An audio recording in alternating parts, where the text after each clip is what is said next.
আমি যেই বেডটি তৈরি করেছি সেটা হলো এই বেডটি তৈরি করেছি।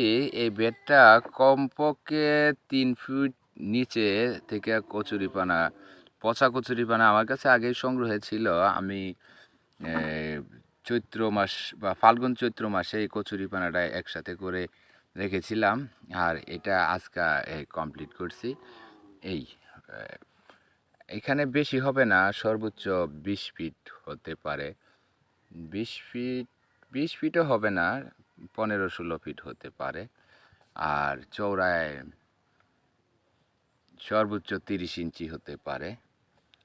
আর এখানে আমার কাছে আরও আছে, ওই যে সাইডে কচুরিপানা যেটার মধ্যে উপরে আছে এবং কি অন্যান্য ঘাস হইয়া গেছে, সেগুলা কাছি দিয়া কেটে পরিষ্কার করে তারপরে আবার এটার মতো কমপ্লিট করব।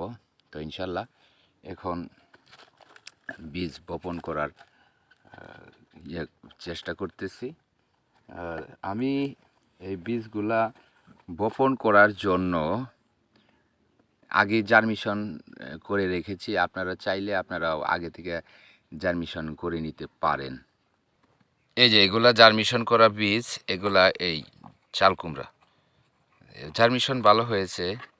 এটা হাইব্রিড জাতের এসিআই সিডের। তো এখন আমি বপন করব ইনশাআল্লাহ।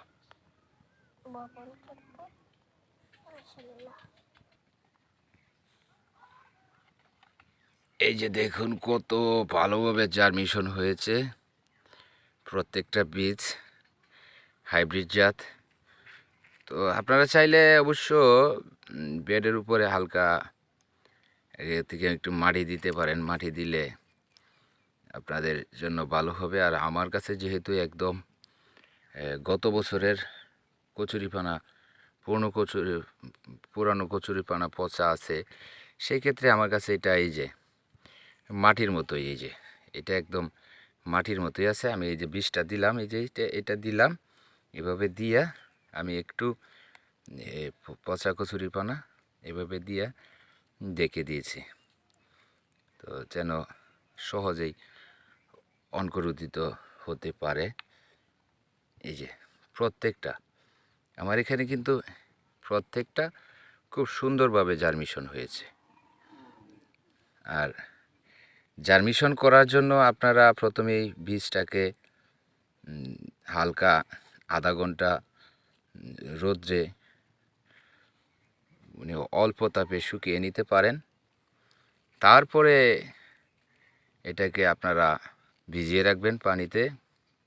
আমি অবশ্য এটাকে পানিতে ভিজিয়ে রাখছি 24 ঘন্টা। 24 ঘন্টা ভিজিয়ে রেখে আমি এটা কিভাবে জার্মিশন আনলাম, সেটা হচ্ছে একটা সুতি কাপড় বা গেঞ্জি বা কাপড়, সুতি কাপড়, আর না হয় একদম একটা পলেস্টার কাপড় নিলে কি হয়, সিল্কের কাপড় নিলে এই যে জার্মিশনের যে এই যে অঙ্কুরোদ্গমের যে শিকড়টা, এটা বাহিরে আসতে পারে না। আর সুতি কাপড়ের নিলে কি হয়, বাহিরে চলে আসে। তাতে অঙ্কুরোদ্গম 100% ঠিক হয়। অঙ্কুরোদ্গম ঠিক হলে কি হবে, তো যখন আমরা বীজটা বপন করতে যাই তখন কিন্তু এই অঙ্কুরোদ্গমের মাথাটা, যেটা সাদা অংশ, এই যে সাদা অংশটা, এই সাদা অংশটা কিন্তু অনেক সময় কাপড়ের মধ্যে লেগে থাকে এবং কি ভেঙে যায়। তবে ভেঙে গেলে তো আর এটা বীজে থেকে আর চারা হবে না। সেই ক্ষেত্রে আপনারা সিল্কের কাপড় নিতে পারেন। সিল্কের কাপড়টাকে সুতি কাপড় তার মধ্যে একটু হালকা পানি দিয়ে, যেমন ভালো করে জারা দিলে যে শুকনো শুকনো ভাব থাকে, যেন পানি মানে ঝরতে না থাকে, ভালো করে চিপ জানি বলে, ওইটাকে ভালো করে মুড়িয়ে দেন। এবং আরও অন্যান্য 2-1টা কাপড় দিয়ে যদি ভালো করে মুড়িয়ে দেওয়া হয়, তাহলে গরমেই কিন্তু খুব তাড়াতাড়ি জার্মিশন হয়ে যায়।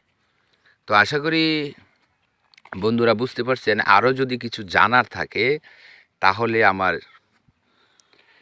এই চ্যানেলে ইনবক্স করতে পারেন, বা ভিডিওতে আপনার যে যেখানে কমেন্ট আছে কমেন্টে কমেন্ট করতে পারেন। ইনশাল্লাহ আমি আপনাদেরকে যথাসাধ্য দেব।